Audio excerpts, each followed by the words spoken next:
programa de hoje pega uma vertente um pouco diferente do seu costume. Num tempo em que a gente vive só olhando desgraça acontecendo por aí, em que a gente vê um verdadeiro embate entre irmãos, né? Não basta ter opinião diferente, ainda querem sair no tapa, essa é a grande verdade. Em que você vê manifestações acontecendo aqui e acolá, mas quase sempre descambando por um caminho que a gente não gostaria que descambasse. E você praticamente não ouve falar de uma coisa, uma palavrinha simples, chamada paz. Pelo contrário, nós vimos, por exemplo, uma grande ação, por exemplo, né?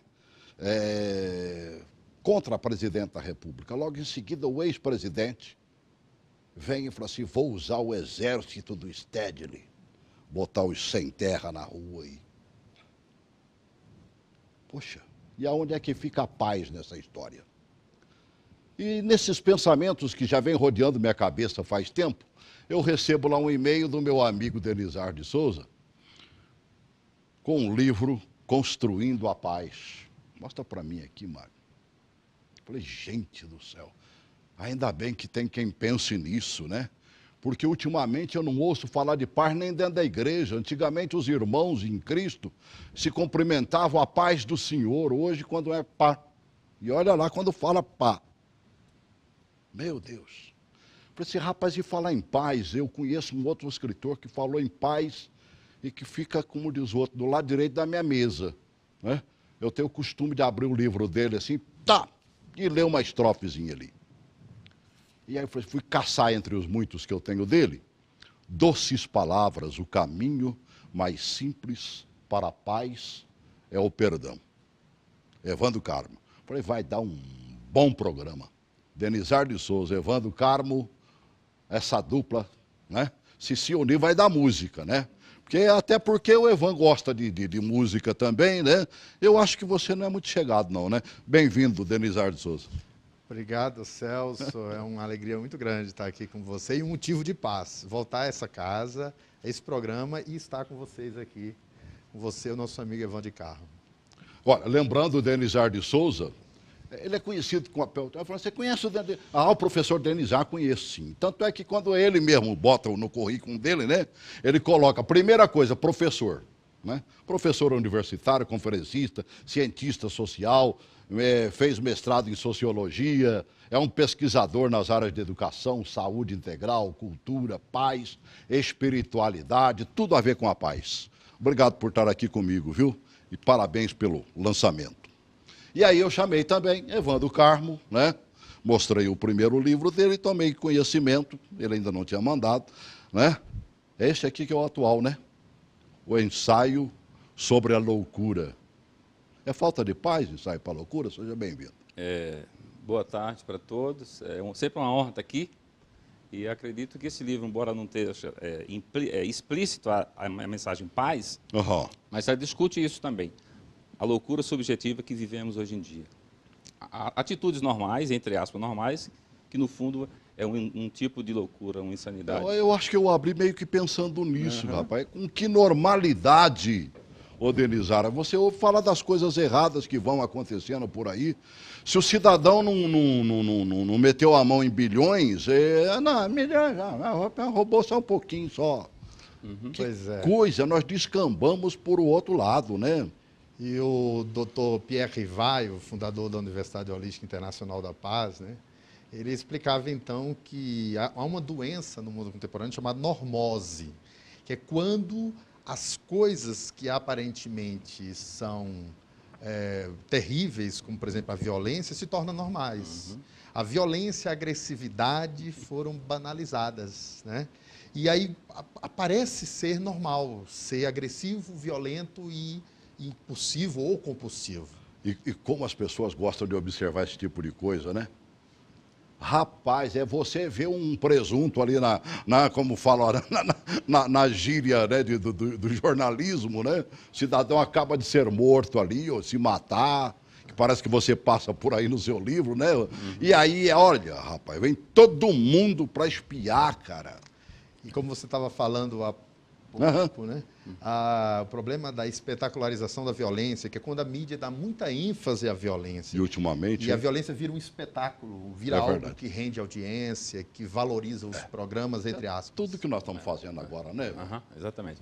Então, eu discuto essa questão porque o início do livro se dá, um cidadão pula de um prédio, num grande centro comercial, de 30 andares, eu até falo isso. As pessoas correm para ver se a pessoa morreu.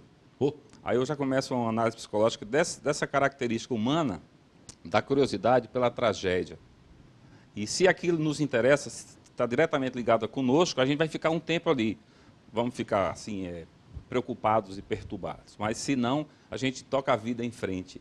É o que ocorre nesse caso deste livro, Ensaio sobre a Loucura. Que não é uma loucura, de fato, mas é o que a gente vive todo dia. Agora, eu acho que o mais complicado talvez não seja nem construir a paz, né?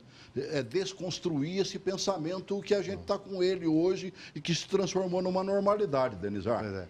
Se você me permite, Celso, eu gostaria, já me referindo ao livro, inclusive, lembrar uma figura, um personagem planetário que é símbolo de paz para todos nós, que é o líder do budismo no mundo, o Dalai Lama. O Dalai Lama, seu nome significa oceano de sabedoria. Você me permite que rapidamente eu te relate? Ele estava em um seminário em uma das maiores universidades do mundo, a Harvard University, nos Estados Unidos, e então perguntaram ao Dalai Lama: qual o fenômeno que a ciência contemporânea ainda não explicou? Para uma plateia de antropólogos, físicos, psicólogos, médicos, assistentes sociais, ele respondeu: a consciência. Logo em seguida perguntaram a ele: qual o melhor sinônimo que o senhor daria à paz? Ele respondeu: consciência desperta. Veja que coisa profunda. Se acreditarmos nessa proposta, tudo aquilo que precariza, prejudica, obnubila, apaga a consciência, as drogas, a desinteligência emocional, a agressividade humana, o conflito familiar, a fome, a injustiça social, as guerras, tudo aquilo que diminui a consciência no ser humano promove a violência. Tudo aquilo que desperta, constrói e promove consciência, seu programa, por exemplo, que está levando conscientização para milhares e milhares de pessoas, promove a paz. Então, nós começamos o livro com o capítulo Educação, Consciência e Paz. Não existe saída para a atual civilização se não darmos um salto. Irmos além do conhecimento, além da ciência, além da tecnologia e cultivarmos a consciência, Celso. Consciência de si, emocional, consciência social, consciência ambiental, consciência dos direitos humanos e valores humanos, consciência da paz. Agora, nós é que complicamos tudo, né? Eu me lembrei agora, né? Eu estava visitando, certo dia, lá a chácara do Ariston, Santana Terres, né? Lá perto de Sobradinho, chão ali de e tudo estrelas, mais. Foi Chão de Flores e atualmente é Monte Alverne, né? Alverne. Que fica mais para cá, para o lado do Colorado ali. Aí estava ele encheu de plaquinhas com frases importantes e estava lá escrito: Deus é simples, tudo mais é complicado. Nós é que gostamos de complicar, Evan. É verdade. Então, ele citou algumas coisas muito importantes que não são novas de fato, né? Mas Jesus falou certa vez no Sermão do Monte: tudo que o homem precisa aprender para conviver bem está no livro de Mateus, de 5 a 7. E ele trata dessa questão da paz, da consciência. Felizes os cônscios da sua necessidade espiritual. Olha só, aquelas pessoas que sabem que precisam desenvolver espiritualidade. Com isso vem o amor pelo próximo.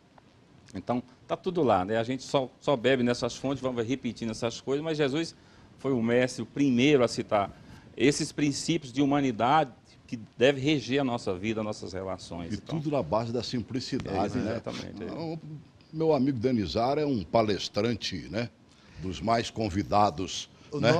E traz uma mensagem, ele é espírita, né? Mas ele se contextualiza muito dentro do próprio evangelho, né, amigo? O nosso Evan aqui, nosso poeta, né, trouxe agora o Cristo, quando perguntaram a ele: mestre, onde está o reino dos céus? Ele disse: o reino de Deus, o reino dos céus está dentro de vós, mas ainda é um tesouro oculto que deveis descobrir. Se o Cristo não tivesse nos ensinado nada mais e tivesse apontado o caminho do reino de Deus que está dentro de cada um de nós, já teria nos ensinado tudo. Basta que façamos a viagem para dentro do autoconhecimento e da autoiluminação e encontraremos o reino de Deus dentro de nós. Foi ele quem disse: o reino dos céus está dentro de vós. E ele veio exatamente para pregar a paz. Claro. E aí você fala em paz, em reconstruir a paz, em construir a paz, né? Em buscar a paz. E a gente não consegue chegar lá. Por quê, hein?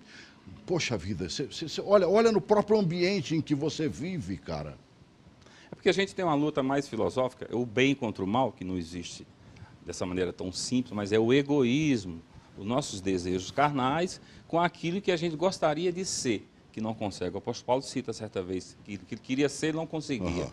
Então está tudo intrínseco. Então eu quero fazer o bem, mas o meu eu egoísta, carnal, não permite. A convivência com pessoas desta forma, eu tenho um poema que fala assim, pois sou humano, não me estranhe, que a convivência com a humanidade me deixou assim insensível à necessidade e ao direito dos outros. E aí eu quero só o meu direito. Essa história de paz virou uma utopia. Nós temos essa ideia de utopia. Nós buscamos o paraíso, o reino de Deus, várias leituras, mas nós não conseguimos chegar porque é uma utopia para nós. Nós não damos os passos necessários para isso. Nós apenas falamos, verbalizamos, textualizamos, mas nós não temos coragem de agir. Quando alguns homens, esses iluminados, como ele citou aí alguns, Jesus, o mestre maior, deram esses primeiros passos, foram podados. A humanidade não quer isso como um todo. Alguns querem. Então, a maioria está indo para a enxurrada, para a destruição. E alguém está nadando contra a maré, que são esses que buscam a paz e que se empenham por ela. Porque não é só falar em paz, temos que nos empenhar. Como você falou, dentro de casa. Primeiro dentro de casa, depois na nossa rua, no condomínio, depois na sociedade como um todo. O que eu prego? Jesus falou assim, pelas obras conhecereis tais homens. O que eu tenho ensinado? Com o meu modo de vida, sobretudo. Não com a minha palavra, com o meu texto. Meu modo de vida. O que as pessoas veem em mim? Então, eu sou um agente de paz ou de guerra? Isso que precisamos discutir aqui e as pessoas refletir em casa. Eu acho que começa, eu gostei dos quase subtítulo, né? Nesse livro, Seu Doces Palavras, que é o caminho mais simples para a paz é o perdão. É o perdão. Né? E perdoar, né? Jesus mandou, né? 70 vezes 7, né? Bom, multiplica, é 490, amigo. Seja, a gente não perdoa umazinha. Eu uma vez estava dentro de uma igreja e aí estava lá num dia de, como diz os outros, lavar roupa, né? E pedir perdão, né? E aí eu, uma pessoa bem centrada inteira e tal, né? Eu vou perdoar e tal, porque o cidadão teve coragem de pedir perdão para ela, né? E a outra pessoa disse, não, olha, eu perdoo, mas daqui a pouco você perdoa, mas não esqueço. Então não perdoou, né, Denizar? Quer dizer, não há paz no pensamento, amigo. O Cristo nos ensinou, né? Reconcilia-te o mais depressa possível com o vosso adversário, enquanto todos estáis a caminho, porque depois será tarde. Ele vos entregará ao ministro da Justiça, o ministro da Justiça vos entregará ao juiz e este vos meterá em cadeia. E de lá não saireis até pagares o último ceitil. Claro que a reconciliação ela tem que ser integral. É uma reconciliação consigo mesmo, é uma reconciliação familiar, é uma reconciliação com o meio ambiente que está sendo destruído e é fator de violência e agressividade. É uma reconciliação social, é uma reconciliação com o mundo do trabalho e com a natureza humana que está sendo desumanizada. Se você me permite, Celso, eu queria abrir um pequeno parênteses de natureza social. Tudo aquilo que gera miséria em a natureza humana, miséria socioeconômica. Temos mais de 190 mil desempregados no Distrito Federal. A cada 10... Você conhece bem que você militou na área do trabalho. A cada 10 jovens brasileiros, 6 declaram que fazem uso de entorpecentes. 6. Coisa de maluco. Nós temos 50 mil homicídios ano. A cada ano mata-se no país 50 mil pessoas. 43 mil acidentes de trânsito causados por álcool, uso de psicotrópicos, de remédios e agressividade e falta de respeito às leis de trânsito. Falta de paz mesmo. O cara sai agressivo, ele entra no carro, parece que ele vira uma fera, né? Então, tudo que gera miséria no ser humano, miséria econômica, miséria social, miséria moral, miséria emocional e miséria espiritual, vai produzir violência. E nós temos que pensar sobre isso, né? O que nós estamos fazendo em a sociedade? A gente está gerando exclusão das pessoas em relação ao mundo do trabalho? Pensa nisso, Celso. 190 mil pessoas desempregadas é uma cidade de médio porte. O Distrito Federal está com 190 mil pessoas desempregadas. Isso é porque você não pulou o corguinho, né? Não foi lá para a região do entorno, né? A coisa piora. Que vive única e exclusivamente da nossa Brasília aqui, do quadrilátero do DF. Se você colocar isso na mão de um estatístico, ele te diz qual é a percentagem de pessoas que cairão nas tramas da violência porque foram excluídas do sistema produtivo. Então, temos que pensar nisso. Tá bem. Parece que tem alguém no telefone, né? Oi, boa tarde. Boa tarde. Diga, amigo. Boa tarde. É o Anderson. Ô, Anderson. Isso. Saudade de você, Anderson. Diga, amigo. Boa tarde, Celso. Eu quero dar boa tarde também aos professores aí. Certo.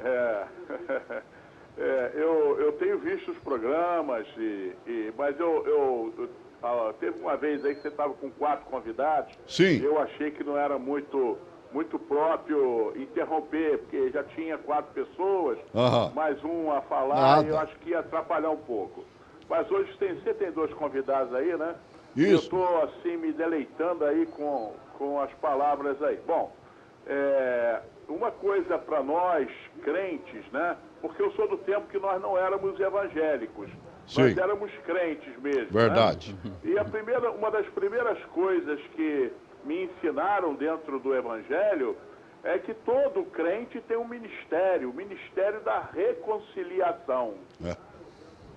O ministério da reconciliação, hoje nem se fala mais nisso. O nosso trabalho era levar as pessoas a ter um encontro pessoal com Jesus Cristo, e então elas seriam transformadas, elas abandonariam os seus velhos hábitos e seriam uma nova criatura. Essa era a mensagem, né? Hoje se esqueceram do Ministério da Reconciliação, hoje nós estamos com coisas assim muito estranhas dentro da própria igreja. A igreja sempre foi um sustentáculo da paz, um sustentáculo do amor. A igreja sempre foi isso. Verdade. Bom, outro aspecto também, está sendo comentado aí, é o problema da anomia, da falta do viver sem lei, do viver sem justiça. A falta de justiça, ela prejudica muito a paz. A paz e a justiça, elas andam juntas, são amigas inseparáveis. Certo. Opa, caiu a ligação do Anderson? Eu acho que esse é o caminho, né? Está faltando justiça social no Brasil, está faltando uma série de coisas, né? Para que o povo consiga viver em paz. Nós temos leis injustas, nós vemos as pessoas praticarem o mal e não receberem o que é merecido, a população se revoltando, tomando a justiça pelas suas próprias mãos, que isso é loucura, né? Pessoas inocentes já sofreram violência porque foram ditas como supostas violadoras da lei, não é? Mas o Estado também não colabora. É verdade. E eu acho que a anarquia também é uma inimiga da paz. Tá certo, Anderson. Eu acho que a justiça é amiga da paz. Muito obrigado aí, um abraço a todos. Obrigado pela colaboração mais uma vez, querido. E não é pelo fato de eu ser um crente em Jesus que eu não vou elogiar o que diz Buda. Faço bem sem ver a quem. Um abraço, tchau. Um grande abraço. Bom, rapaz, acabou, como diz o outro, dentro daquilo que você falou, né? Uma nação onde tem 50 mil pessoas sendo assassinadas. Em uma década... Nem guerra está matando isso. Nem guerra está matando. Em uma década dá 500 mil pessoas. É verdade. Você veja, Celso, o governo norte-americano, na Guerra do Golfo, gastou, George W. Bush, ele gastou 1 trilhão e 700 bilhões de dólares. Quase ele deixa o tesouro quebrado para o sucessor dele. Agora eu te pergunto, se ele tivesse pego 1 trilhão e 700 bilhões de dólares e investisse no desenvolvimento sustentável da África e do Oriente Médio, gerasse casas populares, matasse a fome do povo, construísse escolas. Imagina o que teria acontecido. Então, a humanidade precisa acreditar no bem, voltar a acreditar no poder da paz, no poder da não violência, como nos ensinava Mohandas Karachand Gandhi, que é um arquétipo da paz, libertou a Índia da opressão do Império Britânico, praticando a paz. O Gandhi dizia, estou disposto a morrer por esta causa da paz, nunca matar. Né? E ele dizia, quando um único homem consegue atingir a condição mais elevada do amor, neutraliza o ódio de milhões. Ele conseguiu neutralizar a opressão do Império Britânico e o ódio dos britânicos e o colonialismo bárbaro, que já chegava ao fim ali em 1947, pela luta de Gandhi. Né? Então nós temos que voltar a acreditar na paz, Celso, na força da paz. E começa dentro de nós, né, amigo? A mudança começa com doces palavras, né? A maneira de falar e tudo mais. Agora, como é que a gente vai mudar? Que cada dia mais o estupim está mais curto, Evan. A ideia que a gente quer deixar aqui, eu acredito que o meu colega também, é que pessoas passem a praticar a paz em pequena escala. Deixamos essa utopia do lado, que nós vamos resolver esses problemas do dia para a noite. Mas em cada sociedade, em cada família, em cada ser humano, se houver uma mudança de fato, as pessoas vão acreditando naquilo e vão mudando também. Então, existe uma expressão de um escritor russo, fala, se tu quer colorir o mundo, começa pintando a tua casa.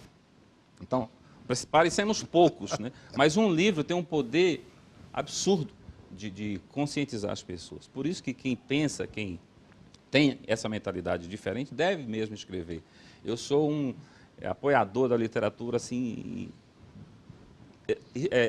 anormal. Falou que tem um livro, eu ajudo a publicar, eu ajudo, dou os caminhos, porque você tem que dizer, sobretudo se for bom, no sentido moral, no sentido espiritual, vai edificar, então põe isso na rua, fala para as pessoas. Nesse livro meu, Elogio à Loucura de Nietzsche, que é um filósofo que não tem nada a ver com o nosso contexto da paz, mas ele trata de um personagem que viveu no Oriente há muitos anos, mas Zaratustra, que ele ensinava 3 coisinhas básicas. Nesse livro do Silk também, né? Ele fala assim, Zaratustra é um personagem que fala assim, bons pensamentos, boas ações, boas palavras, ou seja, na ordem, né? Bons pensamentos, boas palavras, boas ações. Isso já está lá no gene do ser humano, essa ideia de querer mudar o mundo, de tornar o mundo pacífico, o mundo melhor, porque ninguém quer ser agredido. Jesus falou assim, a regra de ouro, não deves fazer aquilo com o teu próximo que tu não gostaria que alguém fizesse a ti.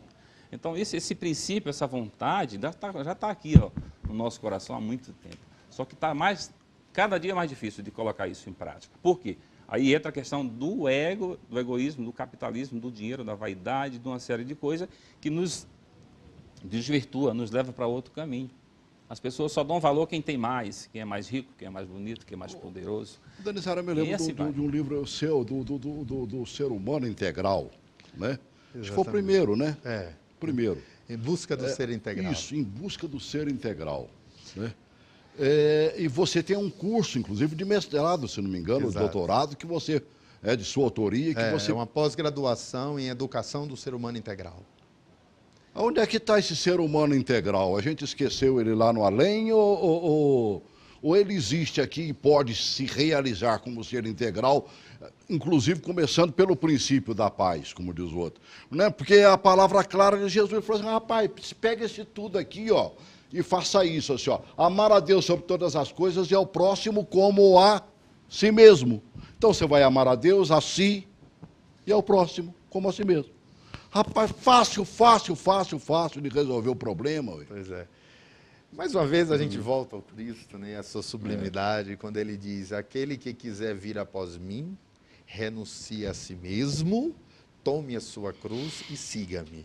Ele estava falando do ego, né? A gente se pergunta agora, olha, veja como Cristo foi o maior de todos os psicólogos que já passou pela face da Terra. Sim, ele sabia que era necessário ao indivíduo renunciar ao ego, que na psicologia é a sombra, é a persona, é o personagem, é a inconsciência.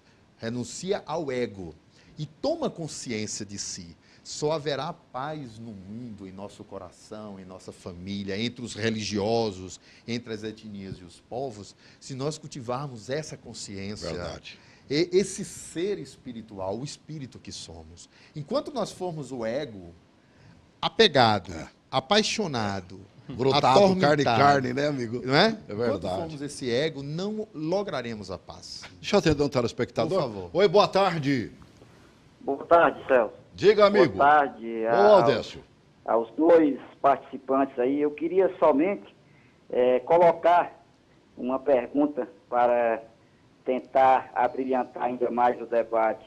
Pois não, querido. Não sei se o senhor viu e os debatedores, que ontem o Procurador-Geral da República, Rodrigo Janot, entrou no STF com 3 ações para proibir a inserção, a colocação da Bíblia Sagrada nas bibliotecas públicas do nosso país.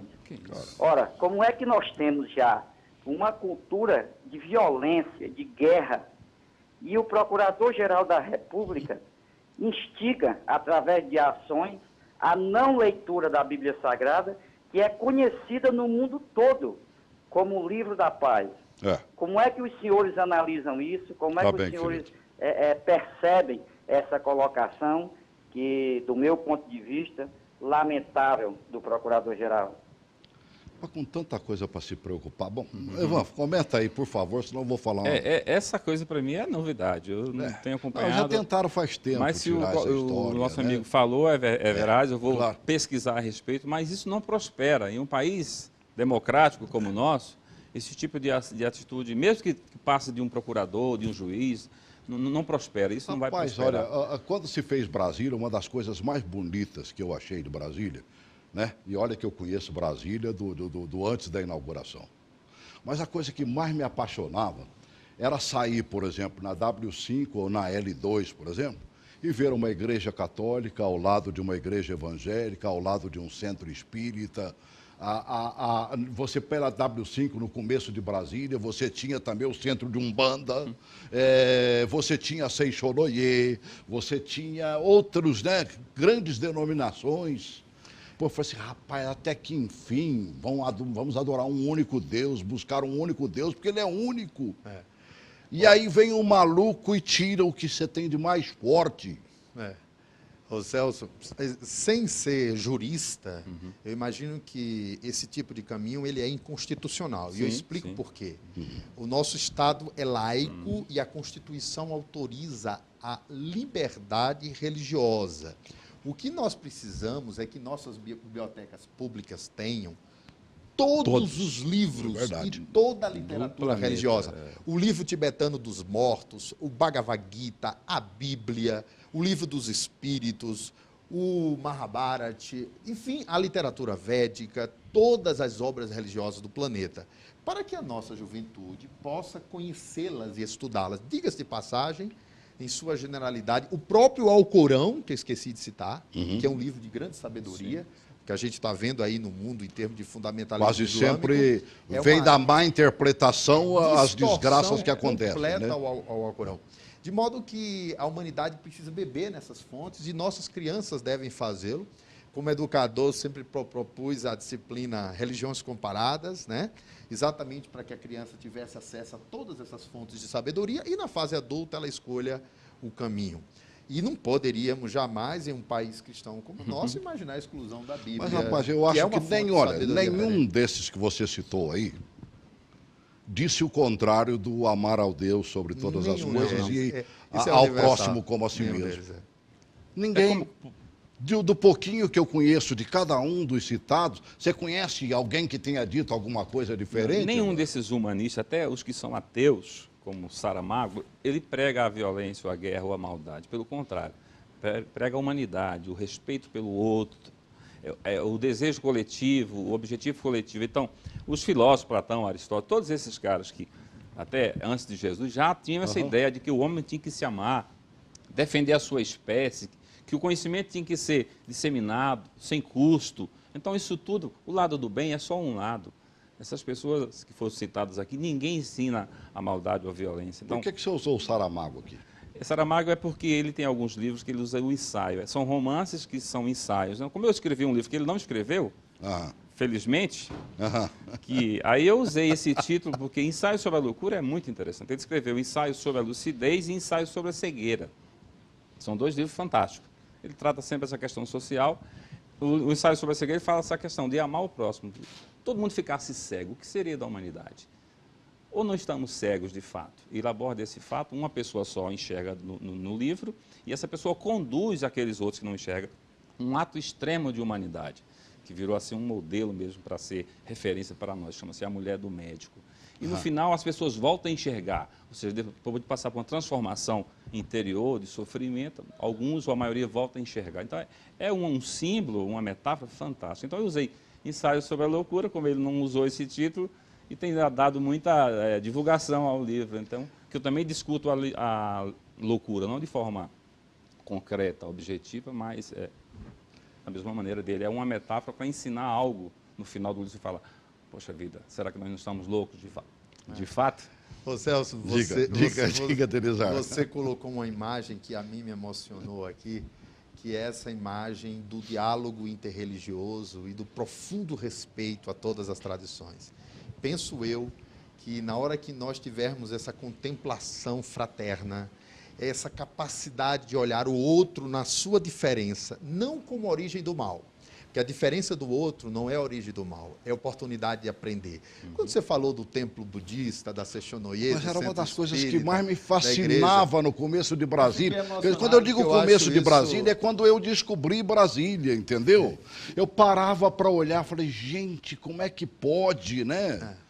Eu vinha de uma cidade onde tinha uma igrejinha evangélica, ela ficava lá onde o vento fazia a curva, né? Enquanto a católica estava ali, na praça central da cidade, né? Então isso que você está falando, Celso, é também um dos aspectos da inteligência emocional, né?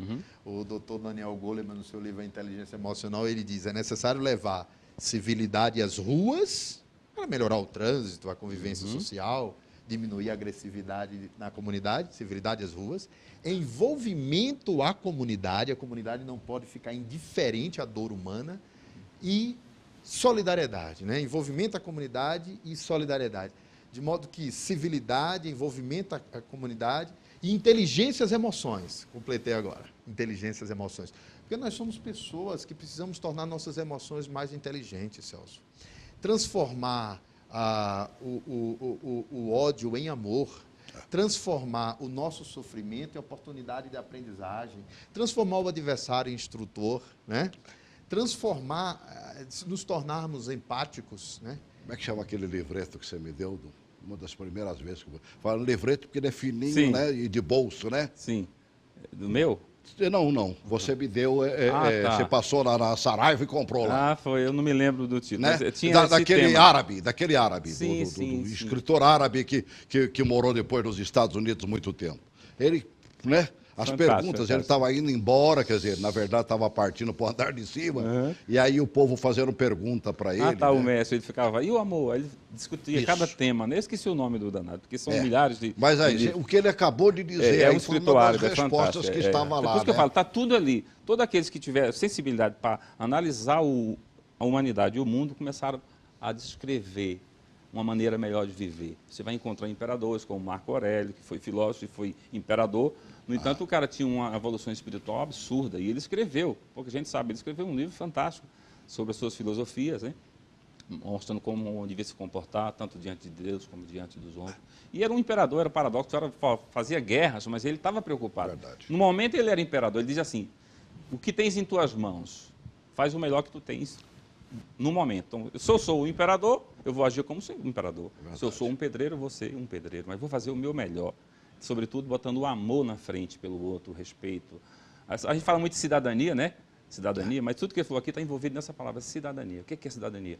Eu vivo numa comunidade, eu tenho que me preocupar com os problemas da comunidade, fazer algo para melhorar, não só criticar ou esperar que o Estado faça, e, acima de tudo, dar um bom exemplo. Fazer a tua parte, né? E, acima de tudo, dar um bom exemplo. Essa questão do trânsito, você vai ver, as pessoas só vivem se xingando, se matando no trânsito. Que isso? Isso é loucura absurda. Para mim, isso é uma loucura. Não entendo isso, porque alguém fechou meu carro, eu vou descer, vou brigar com o cara, vou matar, vou xingar ele. Estou lembrando lá da sua Vicente Pires, né? O Buraco Pires, como é o patrimônio Aí público. O pessoal saiu, você viu essa, Denizar? Saiu lá e falou, não, vamos ajudar, quer dizer, vamos tapar os buracos aqui, né? Recolheram um dinheirinho entre os amigos, comerciantes e tal, pegaram uma patrol e tal, e começaram a jogar pelo menos brita, já que não tem asfalto. Aí a administradora chamou todo mundo para a cadeia, como para a polícia, porque estavam, como diz o outro, fazendo o papel dela lá. Estão querendo me derrubar. Depredando o patrimônio público. Aí o que estão fazendo agora? Não taparam os buracos ainda. Alguém muito inteligente, sensível, acredito eu, fez uma placa imensa, colocou dentro de um buraco e falou assim, cuidado, patrimônio público. Então, essa é uma mensagem para os governos. Né? Caiu essa. Isso é uma mensagem para os governos que as pessoas precisam de cuidados. Né? O cara paga imposto, tudo direitinho, mas ele não tem um mínimo de resposta. E aí gera essa violência. Gera violência mesmo. Porque Brasília chamou para si muitas responsabilidades como governo de que você não tem. Por exemplo, lá na minha terra, por exemplo, e na sua, você chega lá, quem é responsável pela calçada é o cidadão que é o dono do imóvel. Não é? Maravilhoso. Aí se começou a quebrar, a prefeitura chega, meu amigo, vamos remendar esse trem aí. Mas quem é que vai remendar? O dono do imóvel. Aqui ficou tudo por conta. Mas... tem uma... Vocês estavam falando de cuidado, né? Tem uma frase muito linda chamada quem ama, cuida. Quando a sociedade assume a cultura do cuidado, ela cuida do delinquente que está no presídio para que ele não piore e não se degrade e que ele se ressocialize. Ela cuida da criança e do jovem para que tenha escola em tempo integral e com a educação do ser humano integral. Ela cuida do divorciado e da criança que foi resultado do divórcio. Ela cuida do pobre, ela cuida da criança abandonada, ela cuida, entendeu? Essa violência que está explodindo no mundo é falta de cuidado. Nós temos que cuidar da nossa família, cuidar da nossa rua. Eu termino esse parêntese, o próprio Mahatma Gandhi dizia, se em uma família um indivíduo está pacificado, em paz, há uma esperança de paz dentro da família. Se em uma rua, uma família está pacificada, a esperança de paz naquela rua. Se em um bairro, uma rua está pacificada, a esperança de paz no bairro. Se dentro de uma cidade, um bairro foi pacificado, a esperança de paz na cidade. E aí vai sucessivamente. Uma cidade, um povo, uma nação, o mundo é pacificado. Mas começa dentro de cada um de nós. Sim, eu acho que tudo está aqui, ó.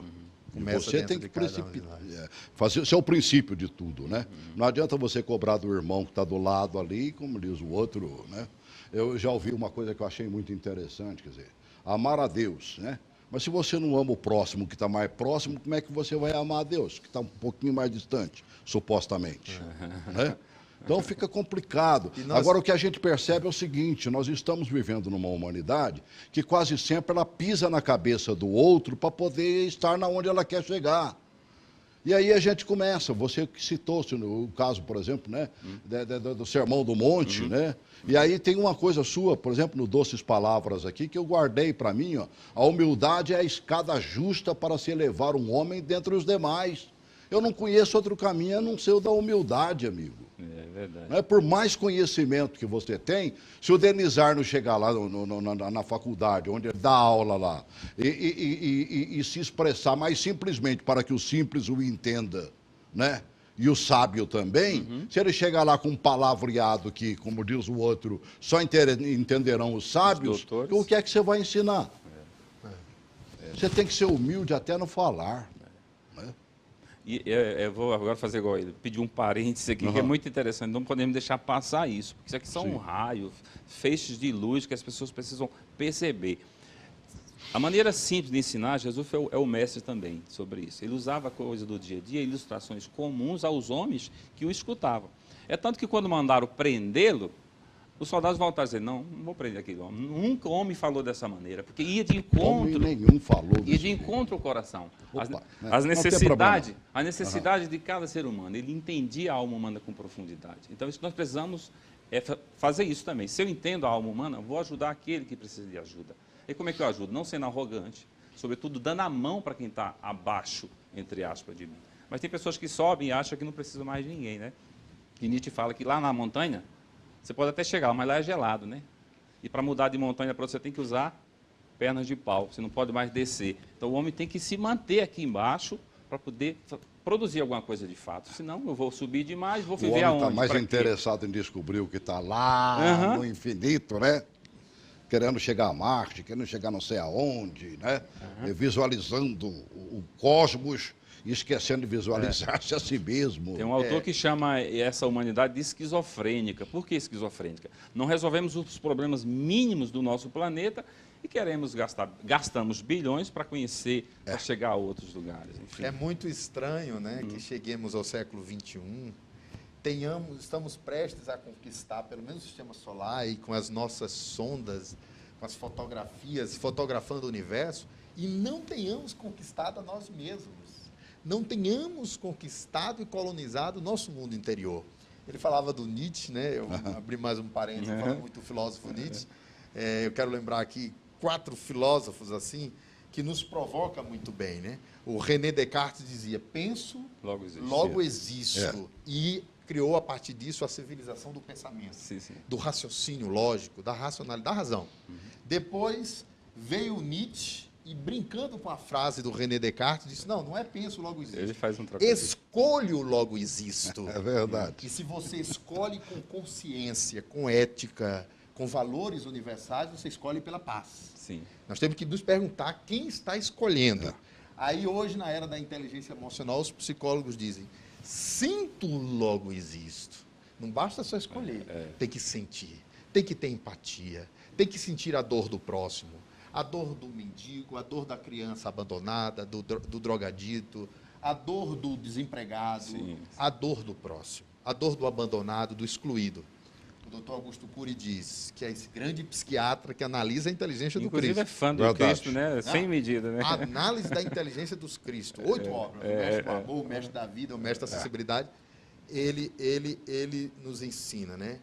Ou desenvolvemos empatia e resiliência, capacidade de sentir o que o outro está sentindo, empatia.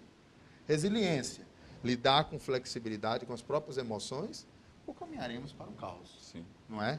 Então, temos que aprender a sentir o que o outro está sentindo. Rapaz, agora eu continuo pisando em ovos aqui, né? Por que diante de tudo isso, de tanto ensinamento, né, a gente não consegue chegar exatamente a um ambiente de paz, né? Paz consigo mesmo, porque eu acho que geralmente a gente vive guerreando até consigo mesmo, né? Por que a gente não consegue chegar lá? Em que está faltando, Evan? É porque esse conhecimento que nós somos privilegiados, muito privilegiados, em ter esse conhecimento. E esse conhecimento a gente faz uso para nós próprios e daí a gente ensina a outros. Existe uma vasta maioria, e essa é 90% da humanidade, que não tem sequer esse conhecimento. E se chega a eles, chegam distorcidos. Por exemplo, você citou várias igrejas. Mesmo em algumas igrejas, esse conhecimento do Cristo chega distorcido. A pessoa entende que tem que dar algo para receber de Deus, por exemplo. Isso é um dos maiores absurdos que estão se fazendo nas religiões. Então, o que acontece com essa pessoa como ele? Não tem acesso a esse conhecimento que a gente está aqui falando. Então, tem que ter primeiro acesso ao conhecimento. Daí, fazer o que com esse conhecimento? Essas pessoas precisam ser instruídas de alguma maneira. E alguns têm que ser muito de perto. Você tem que trabalhar ali diariamente, ensinando, mostrando o caminho.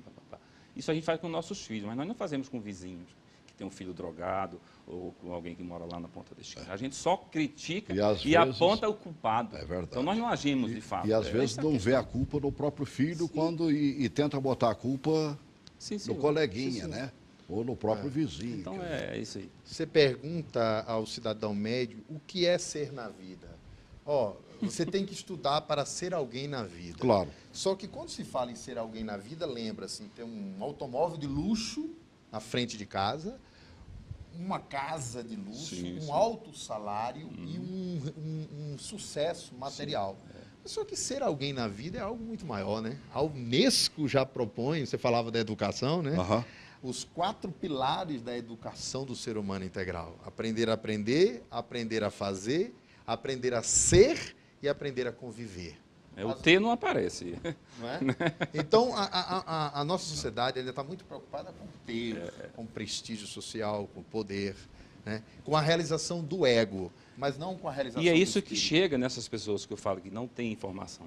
esses desinformados, o que chega para eles na televisão é essa questão. Na novela, no filme, enfim, chega essa ideia de materialismo, de glamour, de poder. Impressionante, né? Enfim, a própria política dá um mau exemplo ao que faz, essa questão da corrupção toda. O que é que chega lá naquela pessoa que precisa dessa informação fidedigna, limpa, transparente, de que ele tem que ser do bem, praticar o bem, porque vale a pena? Chega, não, pratica o mal, vale a pena, o crime compensa. Veja o exemplo X e Y e papapá. Entendeu? Essa questão toda. Informação, sobretudo. Eu defendo que a informação é o primeiro passo. Temos que informar para depois cobrar. E nós não estamos fazendo isso.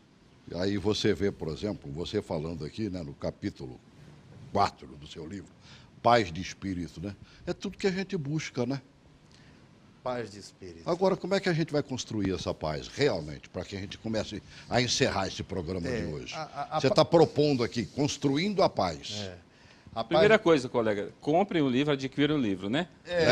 Nós temos que fazer o jabá, né? Me dá uns 2 ou 3 tijolinhos aqui. Não fala para você, não. O edifício é alto, é de 30 andares, aquele cara que pulou lá, mano, velho. Né, mano, velho? Dizem que o grande líder na Índia não é o Dalai Lama, é o Sai Baba. Sai Baba. Sai Baba fundou o Ashra, né? Ele era um homem que reuniu todas as religiões.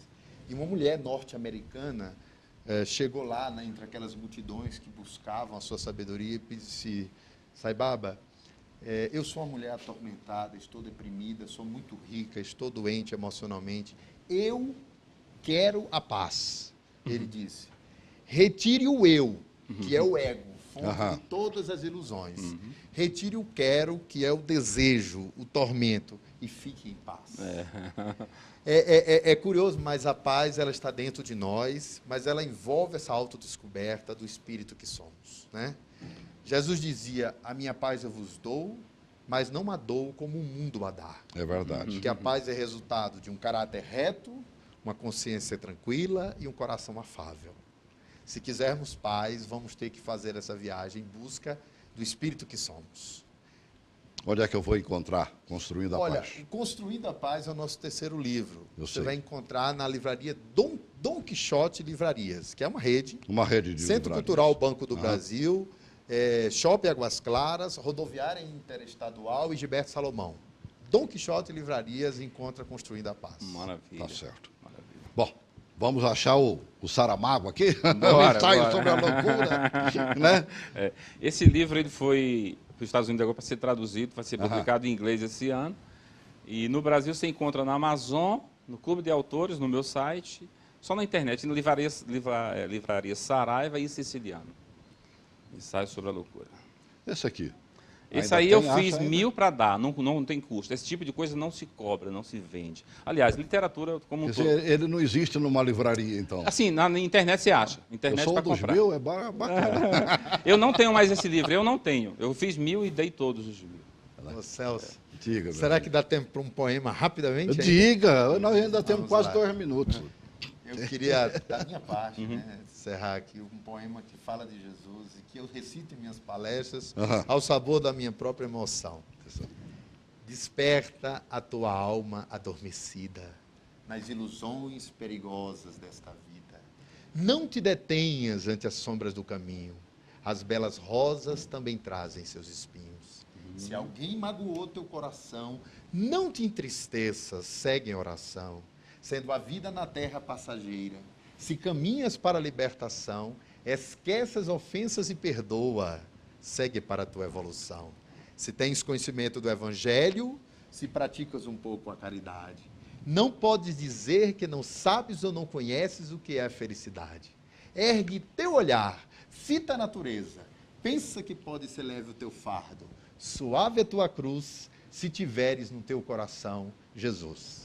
Que Ele nos abençoe e nos traga guarde, né? a paz. Obrigado. Bom te rever, meu amigo Delisardo. Obrigado, Celso. Evandro Carmo, vou encerrar com o seu livro aqui, que você só fez 1000 e deu para os amigos. Obrigado por ter a mim como seu amigo. Pouquinha coisa, olha aqui. Somos como Deus, quando amamos incondicionalmente. Só haverá paz se nos amarmos incondicionalmente. Só. João foi o único que conseguiu definir Deus no mais puro da sua alma. Deus é amor. Grande abraço.